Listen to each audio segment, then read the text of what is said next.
So I am wearing my Be Creative Camp shirt, which is the camp that my nonprofit ministry runs every summer. And that is the indication to you that immediately following the service, I am going to be spending the next 5 days not sleeping at all. And then come back for a day, preach another sermon, and then go right back and do another 5 days at the next week of camp where I'll get even less sleep than I did the first week. And all of that I expect. It's all well and good. I anticipate it and I'm prepared for it because that's just what this camp is. It's a lot of improv. It's a lot of just nonstop saying yes to the kids wanting to do a thing and play a game and pretend they're in a story and do a character, or like, hey, let's go to outer space now. I'm like, okay, let's go to outer space. And we go along with it and we do it. All that is all well and good, except that I did not sleep at all last night. And of the last 3 nights, 2 of them have been spent sitting upright in an emergency room chair, whatever. Not exactly what I was intending going into this week, but again, this is what it is, and these are the things that we deal with as they happen. Last week we marked the first full week back from the back half of 2025. Like, we are now in the downhill toward 2026, and whether you're ready for that or not, it's happening. We talked about truth/application sermon formats, where there are many different ways that you can deliver a sermon and different formats that you can take, but one of the most common ones is truth application, where I would lay out for you several scriptures and several facts and several truths about God, about his nature, about his beauty, and then the second half of the sermon would be, and now this is what we do, and this is how we apply those truths to our lives. That's the truth application format. And I was using that in reference to this year, that we did a lot of truth sermons going up through the first half of this year. We did a lot of building of foundations and of facts and setting things in place so that we can roll right through the second half, application, application, application. I teased you the next 3 series that were happening, and they're all action-doing style sermons and series, so that we can as a church learn how to start moving more and doing more and acting more on the application of the truth that we've been given. And we're going to see how that next 6 months pans out. But it's always going to be tough, because the application part, that's the hard part. The truth part, the listening part, no problem. We got that down. The application part takes work. It takes work in Scripture. It takes work in real life.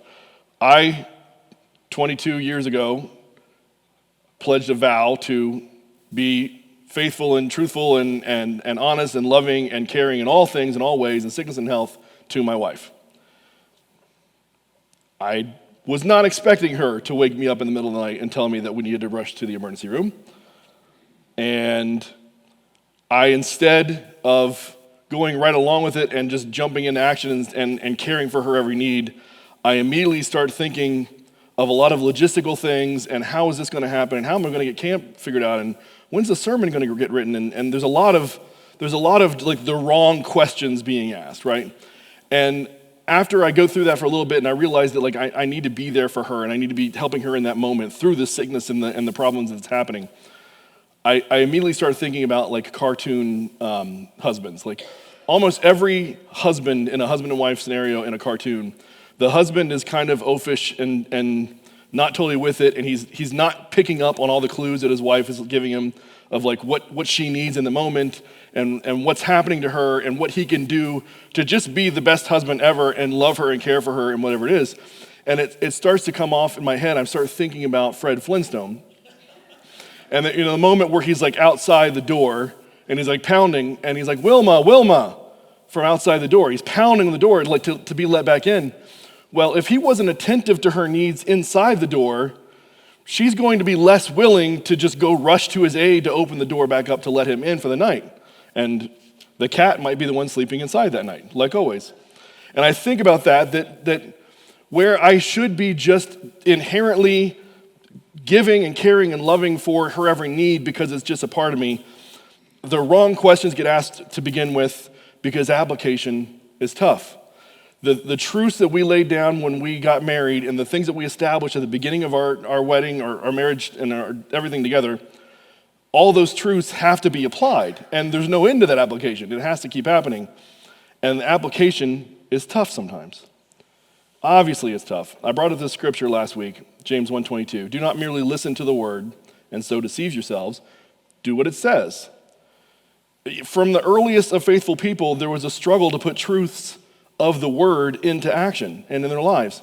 We love the comfort and the joy of positive news, of words of reassurance and hope and love. But to be the source of love or the source of hope for someone else takes real effort. What if we offend somebody? What if they expect more from us? What if they start asking us questions that we're not sure we know the answers to? Those things are part of application, and they're part of the pain that makes us not always want to jump on doing the action that needs to be done. That challenge of putting the truth of the gospel and putting it in application leads us straight to the front door of Jesus' teaching, and specifically one of his questions. And that's where we're going to begin the series that begins today, which is JQ. And that series is going to be questions that Jesus asked. And we're going to go through one question per week that specifically calls out what Jesus was thinking in a moment, what we should draw from that thinking, how we can understand his motives and his understandings and his perceptions of things based on the questions he asked. And they become very self-examining as we do it. And they're going to make our lives better by understanding his questions. In the New Testament, there were 135 questions asked by Jesus. A lot of them were open-ended. They were curiosity questions, questions that were meant to be like self-examining and introspective, where the person who's being asked the question can ask that question themselves and wonder exactly, well, maybe I should be looking at myself a little more deeply in this. Very thought-provoking questions. This started even before his ministry began. The first questions that we get from Jesus happened as he was a young boy. Luke 2:49, he basically asks his parents, why were you searching for me? That's the first question we have from Jesus. And then right after that, he follows it up with a second question, did you not know that I would be in my Father's house? This is opening up Mary and Joseph to realize that their relationship with their son will never just be a parent-child dynamic. It's going to allow them to see that there is more to their son than just that relationship, that he is more. And then in turn, we as readers can look at that and experience that he has maturity, even at his young age, that we can build from and understand Jesus began his thinking and his mindset way earlier than when his ministry began. And it helps us to grow as well. So we can use these references to really know what his priorities were. If you were to try to extract meaning from the questions that I ask, if like you were to look at the most commonly asked questions by Shawn, you'd be analyzing phrases like, what is your current location? Or what time is it now? Or does that make sense? Those are all very like logistical and fact-based and where is it happening now kind of questions. Usually on a radio talking to a bus driver, but still, they're very analytical questions. And they say a lot about who I am and who I've been for quite a while. What I would love for my most common question to be is, what else can I do for you? I would love to know that people could look at me and think, oh, that's what he's going to say.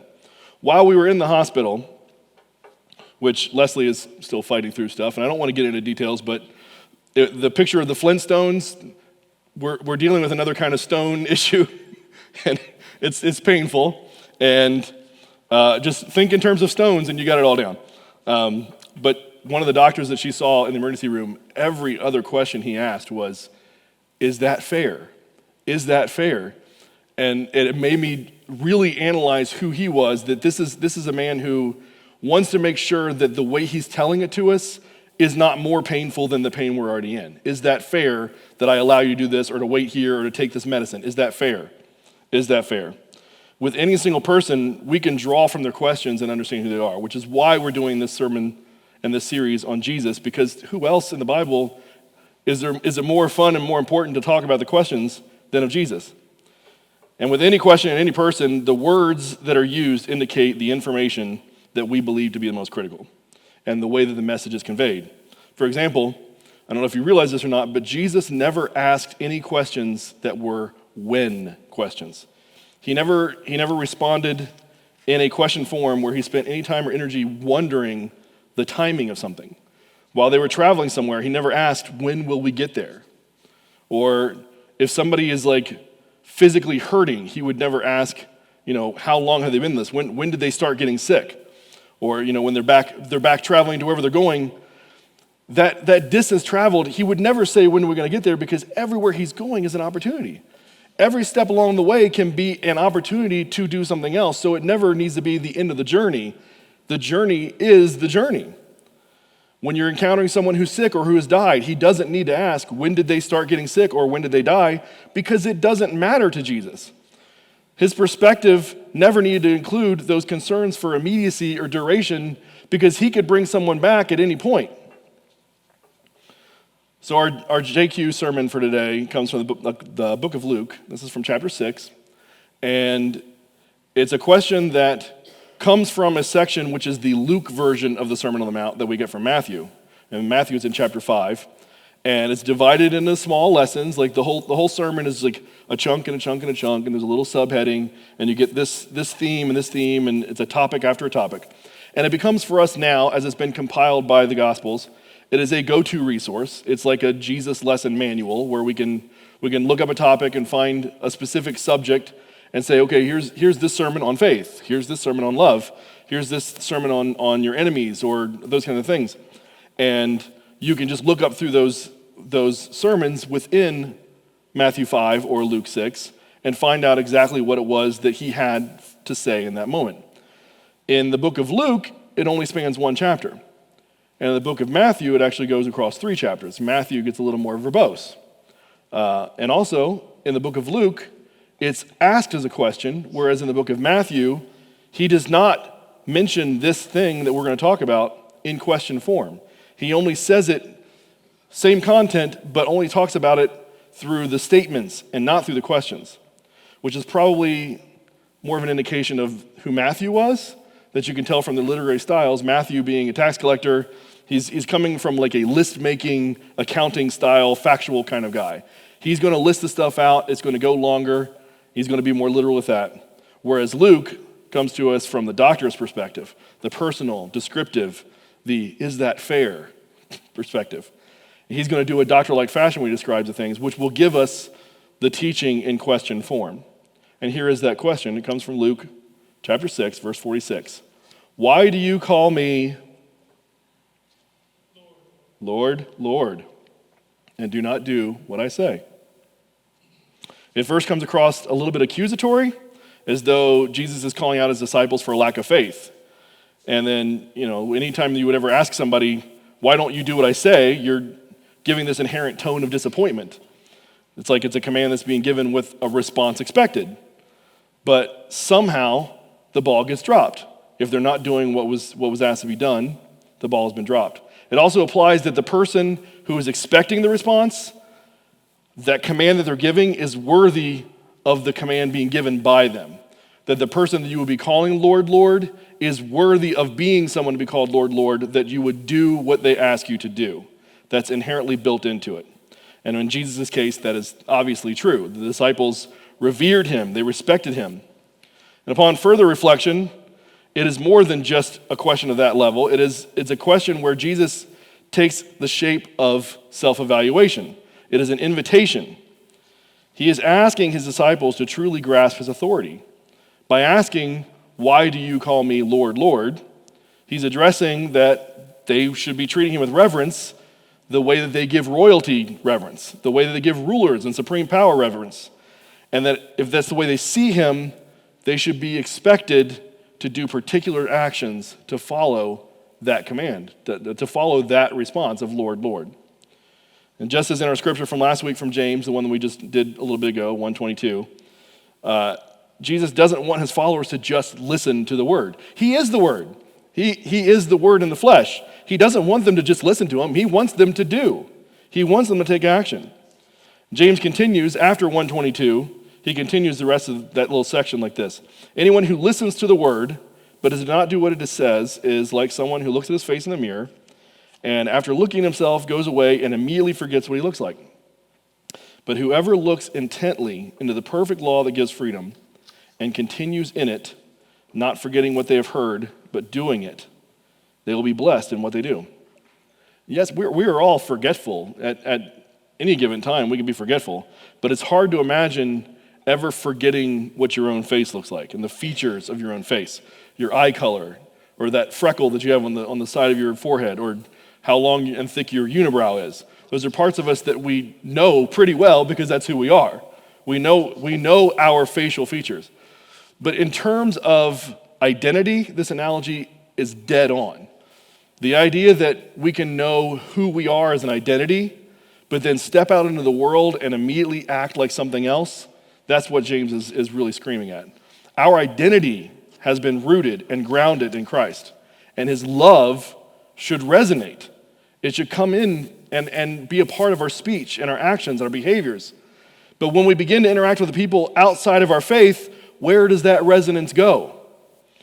We go from knowing who we are to immediately forgetting what we look like. Jesus is addressing this dilemma with that question.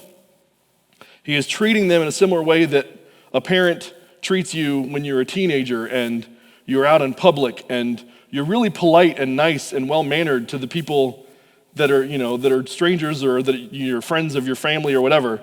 You're really polite to them, but then you get home and you just turn into a heathen again, and there's dishes stacked up in the sink and your laundry is all over the floor, and your parents are wondering how you could be this person for them and this person here. The attitude doesn't match the action, and vice versa for this situation with Jesus. That in all things, the identity should match what we do. And both Matthew and Luke, both sections that talk about this Lord, Lord phrase, they both follow it up with a description of building foundations. And that flows so nicely from what we did last week and the way we discussed the truth and application model. Luke 6, going from 4:7 on, it gives us a little bit more from Luke's side of what he heard Jesus say in this. As for everyone who comes to me and hears my words and puts them into practice, I will show you what they are like. They are like a man building a house who dug down deep and laid the foundation on rock. When the flood came, the torrent struck that house, but could not shake it because it was well built. But the one who hears my words and does not put them into practice is like the man who built a house on the ground without a foundation. The moment the torrent struck that house, it collapsed, and its destruction was complete.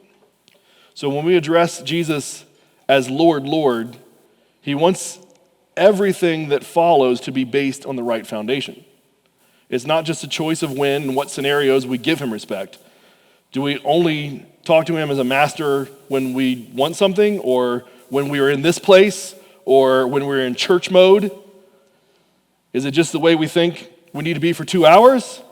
That's all surface deep. That's no foundation. That's stuff that will get knocked over and blown away by a storm the moment you kick your Sunday shoes off at home.